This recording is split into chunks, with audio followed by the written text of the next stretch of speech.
예전에 자취하다가 경험한 잊을 수 없는 경험인데, 어느 날 외출했다가 집에 들어와 보니까 이 도둑님이 오셨다 가신 거예요. 금방 알 수 있는 것은 어지럽혀진 자리가 이렇게 몇 군데 있는 것보다 중요한 돼지 저금통, 자취생이 모아놓은 이 돼지 저금통, 제가 생각하면 한 30만 원, 40만 원 될 것 같은 그런 돈이죠. 돼지 저금통이 없어진 거, 그리고 나머지는 뭐 가져갈 게 없죠. 자취방에 뭐 가져갈 게 있겠어요. 돼지 저금통이 없어졌어요. 근데 그 뒤로는 오랜 동안 아직도 여운이 남는 게 뭐냐, 너무 찝찝한 거예요. 누군가 내 자리에 들어왔다라는 게. 그래서 이게 남자임에도 불구하고 이 식은 장치들을 다시 바꾸고 확인하고, 저녁마다 있잖아요, 계속 이렇게 하는 거예요. 아마 여성분이었으면 불안해서 잠을 이루지 못했을 것이다라는 생각이 들 정도로 참 기분이 별로 안 좋더라고요. 돈 문제가 아닌 것 같아요. 누가 여기 와가지고 지금 내 자리에 들어왔다라는 겁니다. 여러분, 우리가 사실은 누군가 내 자리에 침범하는 걸요, 우리는 극도로 싫어하는 존재인 것 같아요. 사실 이게 대단히 어려운 일입니다. 내 영역을 내가 지키고 살고 싶은 것이지, 이게 지리적이든 물리적이든 자기의 어떤 생각이든 삶의 영역이든, 심지어 내가 만진 물건조차 하나 내가 사용하는 것을 누군가 마음대로 사용하면요, 그게 그렇게 해서 기분이 좋지 않은 겁니다. 그런데 만약에 그 영역이 완전히 파괴되어진다고 생각하면 어떻겠습니까? 내가 가지고 있는 영역들이 완전히 무너진다고 생각하면 이거는 말할 수 없는 충격입니다. 이것을 우리는 사실 신앙생활하면서 계속 경험하는 거예요. 신앙이 무엇이냐 묻는다면 출애굽은 이렇게 얘기합니다. 네가 새롭게 출발해서 너의 한계까지 가는 게 신앙이야. 우리는 새롭게 출발하는 첫사랑만 이야기하는데, 출애굽기는 정확하게 그곳에서 그 한계선, 어디입니까? 가나안 땅이라는 한계선 있잖아요. 여기까지 우리를 몰아붙이는 거예요. 사실 이 한계선에 도달하면, 내가 깨지지 않으면 그 한계선에 서기가 정말 어렵습니다. 그러니까 사실 그 안에는 쉽지 않은 무너짐과 전쟁과 어려움이 계속해서 반복되어지는 이야기가 바로 이 출애굽기의 이야기라는 것이죠. 이 출애굽기의 때가 되어지면 그 안에 어떤 일이 나느냐, 말할 수 없이 긴장감이, 또 생각하지 못하는 마음에 요동치는 일들이 일어나는 겁니다. 따라합시다. 한계는 하나님의 영광의 자리다. 여러분, 우리의 한계는요, 하나님 영광의 자리로 선포하시기를 주의 이름으로 축원합니다. 많은 분들이 출발할 때 애굽에서 나왔으니까 이건 다 하나님의 영광이에요. 그런데 내가 그 시간을 지나서 내 한계가 되어지고 내 자리에 무엇인가가 들어와서 나를 다스리려고 하고 나를 무너뜨리려고 깨뜨리려 할 때는요, 전부 다 다른 생각을 하시는 것 같아요. 처음에는 믿음으로 출발해서 새 출발했는데 이때가 오면 전부 다 인간적인 상담과 위로와 치료와 전부 다 이런 걸로 바뀌어버렸어요. 아닙니다. 여기까지 전부 다 하나님의 임재하심과 하나님의 영광인 겁니다. 오늘 40장에 성막에 하나님의 영광이 임합니다. 하나님의 영광의 상징을 정확하게 보여주셨죠. 뭡니까? 구름입니다.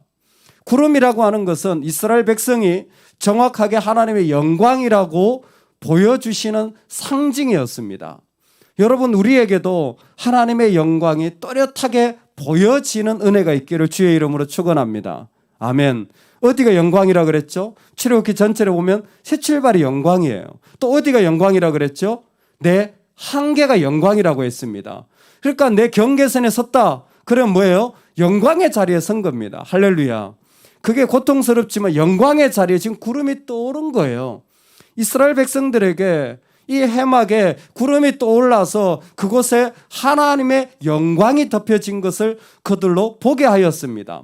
그런데 이 구름이 떠오른 이 자리들은 사실 40장에만 있었던 스토리가 아닙니다.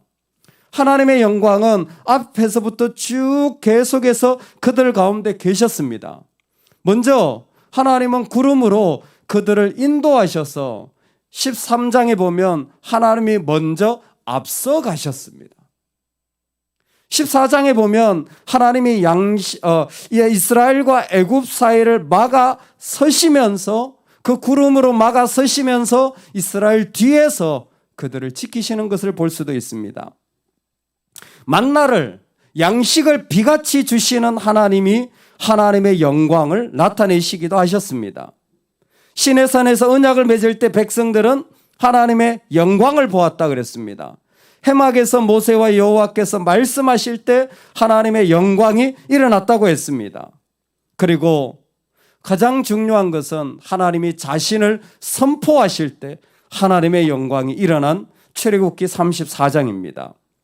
여호와라 여호와라, 자비롭고 은혜롭고 노하기를 더디하고 인자와 진실이 많은 하나님이라. 인자를 천대까지 베풀며 악과 가실과 죄를 용서하리라. 그러나 벌을 면제하는 자는 아니하고 아버지 악행을 자손 3, 4대까지 보응하리라. 아멘. 하나님은 자신을 나타내시고 그 가운데 말씀하시면서 하나님의 영광을 그 가운데 보여주신 것입니다. 그런데 오늘 말씀해 보니까 구름이 해막에 덮이고라고 했습니다.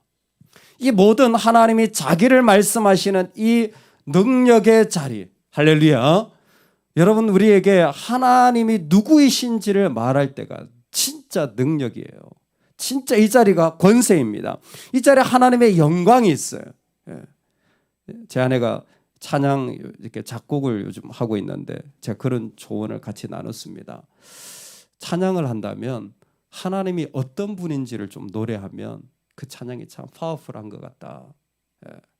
어떤 찬양보다 하나님이 어떤 분인지를 고백하는 찬양이 정말 아름다운 것 같아요. 여러분, 신앙인 중에 어떤 신앙인이 제일 아름답습니까? 하나님이 어떤 분인지를 말하는 사람. 하나님이 이런 분이야. 하나님이 이런 모습이야. 하나님이 이런 자리를 나에게 말씀하셨어. 하나님이 이렇게 나에게 인도하셨어. 하나님이 이런 모습으로 역사하셔. 뭐예요? 말씀에서 그것이 나의 말씀이 되어가지고 고백하는 그 자리가 진짜 파워풀한 것 같아요. 그 자리가 바로 하나님의 영광의 자리였던 거예요. 그런데 오늘 말씀해 보니까 그 영광이, 그 구름이 해막을 덮었다 그랬습니다. 덮었다라는 것은 커버했다라는 말도 되지만 덮었다라는 말은 들어왔다라는 말이에요. 그 속으로 들어왔다라는 게 더 중요한 의미입니다.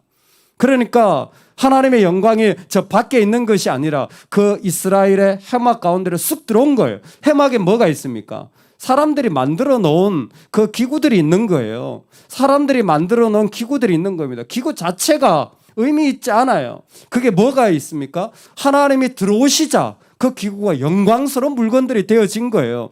뭐 나무 깎아가지고 검칠해놨다고 그게 무슨 대단한 것이겠습니까? 하나님이 들어오시자, 하나님 그 안에 쑥 들어오시자, 그게 영광스러운 게 된 거예요.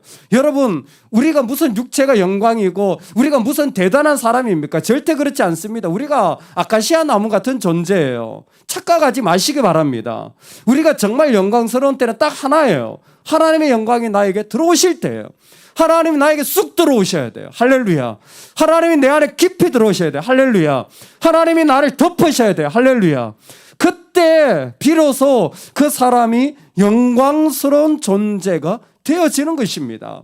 놀랍게도 성령은 우리에게 이미 들어오셔서 그 가운데 계신다고 말씀하셨습니다. 그렇다면 이 말씀이 어떤 의미입니까? 구름이 그 가운데 들어오셨고 구름이 떠오른다라는 것을 어떻게 이해할 수 있을까요? 저는 에베소서 2장이 가장 좋은 성막에 대한 설명이라고 생각합니다. 그의 건물 안에서, 그의 안에서 건물마다 서로 연결하여 주 안에서 성전이 되어가고 너희도 성령 안에서 하나님이 거하실 처소가 되기 위하여 그리스도 예수 안에서 함께 지어져 가느니라. 아멘. 그리스도가 우리 가운데 쑥 들어오셨잖아요. 말씀이 육신이 되어 하나님이 우리 가운데 쑥 들어오셨잖아요. 그래서 우리가 뭐예요? 하나님의 거하실 처소가 되어졌습니다. 이때에 중요한 게 무엇이냐면 첫 번째는 터전입니다. 하나님의 영광이 임했다라는 것은 그 터가 바로 예수 그리스도의 터전이라는 거예요. 신앙이 흔들린다라는 것은 예수 그리스도에 대한 고백이 약해졌다라는 겁니다. 신앙이 부실하다라는 것은 예수 그리스도 앞에서 십자가에 못 박히는 삶이 지금 뭔가 희미해졌다라는 거예요. 신앙이 견고하다라는 것은 그 터가 다른 어떤 세상의 어떤 것이 아니라 예수 그리스도의 터 위에 세움을 받았다라는 것입니다. 오늘 우리의 삶의 자리가 예수님의 이름으로 나아가는 자리가 되기를 주의 이름으로 축원합니다. 사람을 만나도 예수님의 이름으로 나아가세요. 여러분, 누가 우리가 얘기를 하더라도 예수님의 이름으로 이야기 시작하시기 바랍니다. 섬기더라도 뭐예요? 내가 무언가 사역을 생각하더라도, 내가 무엇인가 돈을 버는 자리에 가더라도 뭐예요? 예수님의 이름으로 가야 돼요. 예수님의 이름으로 간다라는 것을 예수님께서는 분명히 이렇게 설명해 주셨습니다. 너의 보물이 있는 곳에 뭐가 있어요? 너의 마음이 있느니라. 지금 이 얘기를 하지만, 나는 이 일을 하지만 지금 누가 생각이 나요? 예수님의 생각이 나는 거예요.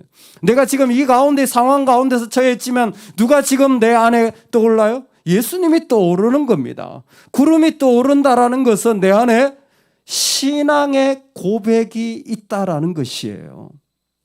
예수님의 터라는 것은 예수님을 향한 신앙의 고백을 그 가운데 이루어가는 것입니다.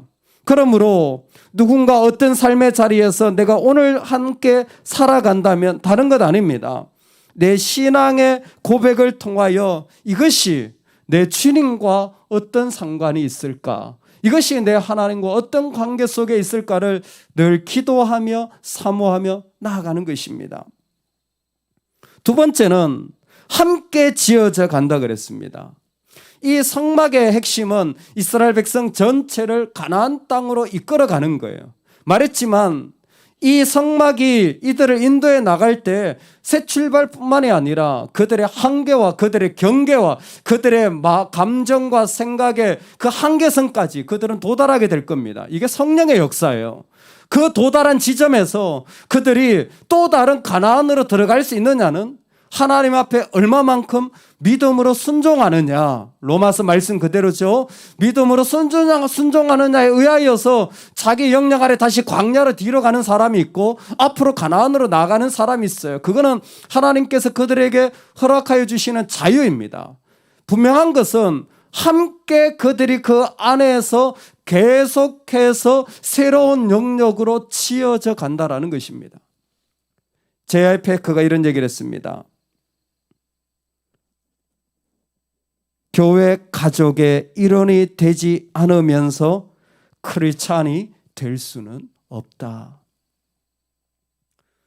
영상시대에, 비대면 시대에 우리가 기억해야 될 중요한 충고입니다. 교회는요, 함께 지어져 가는 게 교회예요. 교인은요, 함께 지어져 가는 게 교인이에요.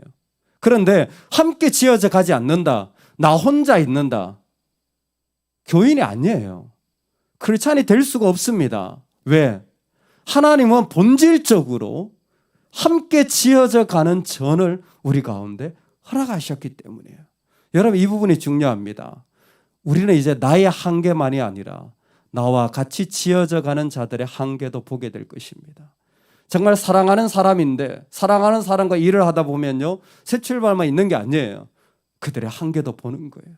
그들의 빗나간 모습도 보는 겁니다. 정말 인간적인 모습도 계속 보는 거예요. 그 한계에서 뭐예요? 함께 믿음의 순종으로 옮겨가는 것이 건강한 가정인 거예요. 그게 건강한 교회의 모습인 겁니다. 우리가 믿음의 동력자로 세웠잖아요. 함께 지어져 가는 거예요. 결코 좋은 일만 있다? 그건 비정상입니다. 그건 정말 좋지 않은 관계의 표징이에요. 늘 옳은 일만 있다? 마음의 만나면 늘 좋다? 문제가 있는 만남이에요. 왜? 적당한 거리를 두고 있다는 겁니다. 적당한 거리가 있으면요, 나쁠 일 없어요. 좋은 거 먹고 그냥 재밌는 얘기하고 가끔씩 만나가지고 얼굴 해퍼 풀면 되는 겁니다. 진짜 힘든 관계가 부부 관계인 거예요. 진짜 힘든 관계가 자식하고 관계인 거예요. 아침부터 쳐다보면서 뗄 수 없는 그 관계 속에서 그 갈등을 다 받아들여야 되는 관계가 제일 어려운 겁니다. 함께 지어져 간다라는 게 뭡니까? 하나님은 새로운 인류를 만들고 싶은 거예요. 이 땅에서 새로운 창조를 하고 싶은 겁니다.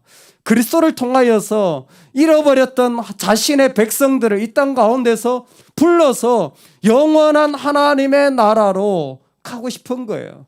그래서 JIPEC가 하는 말이 교회를 떠나서는 크리스찬이 될 수 없을 뿐만이 아니라 교회는 영혼을 가진 자들의 축제의 장소다 그랬어요.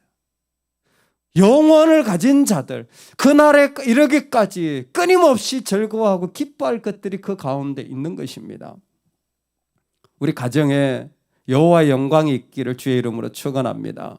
서로 경계를 볼 겁니다. 주님의 이름으로 도전하는 걸 보게 될 거예요. 그러나 그 속에는 하나님의 영원한 그 시간과 영광의 자리를 즐거워하고 기쁨을 나누는 그 은혜가 그곳에 있는 겁니다. 여러분, 교회가 그 하나님이 주신 영원한 영광을 기뻐할 줄 아는 그 기쁨의 자리가 그 가운데 세워지고 일으켜지는 그 자리가 교회에는 있는 것입니다. 우리가 하나님 앞에 주의 이름으로 나아갈 때 열방 가운데는 아직도 그런 영광의 자리를 하나님이 남겨두시고 초청하시는 것이었습니다. 오늘 한날을 살아가는 저와 여러분이 영광을 보며 살아가는 은혜가 있기를 소망합니다. 하나님은 지금도 하나님 백성들의 진영 속으로 쑥 들어가셔서 그 가운데서 그들을 출발에서부터 새로운 경계까지 인도하시는 분으로 소개해 주고 있습니다. 지금도 구름은 그 가운데서 떠오르기를 원하고 계십니다. 우리 각자의 신앙의 고백을 통하여서 다른 기초가 아닌 예수 그리스도의 터, 바로 그 신앙의 고백을 통하여 세워지는 인생이 되기를 소망하고 계십니다. 우리뿐만이 아니라 나뿐만이 아니라 저 사람도 이 사람도 또 내가 사랑했던 이 사람의 한계도 보는 것이 정상입니다. 그렇게 지어져 가야 할 것이 하나님의 성막입니다. 저와 여러분이 이 자리에서 바로 이곳에서 하나님의 영광을 보며 즐거워할 수 있기를 주의 이름으로 축원합니다. 아멘. 같이 한번 기도하겠습니다. 좋은 것만 보고 출발하려고 하는 헛된 신앙이 많습니다. 영광은 한계선에 우리를 세우고 그곳에서 영광의 자리임을 선포하는 것입니다. 가장 큰 영광은 바로 예수 그리스도 그분의 터 위에 세워진 자리입니다. 가장 큰 영광은 그렇게 다른 사람의 한계를 품고 같이 걸어가는 그 자리인 줄로 믿습니다. 하나님, 내가 당신의 들어오심을 알게 하여 주시옵소서. 당신을 고백하는 인생으로 걸어가게 하여 주옵소서. 우리 같이 한번 말씀 붙잡고 주님 앞에 기도하며 나아가겠습니다. 하나님 아버지,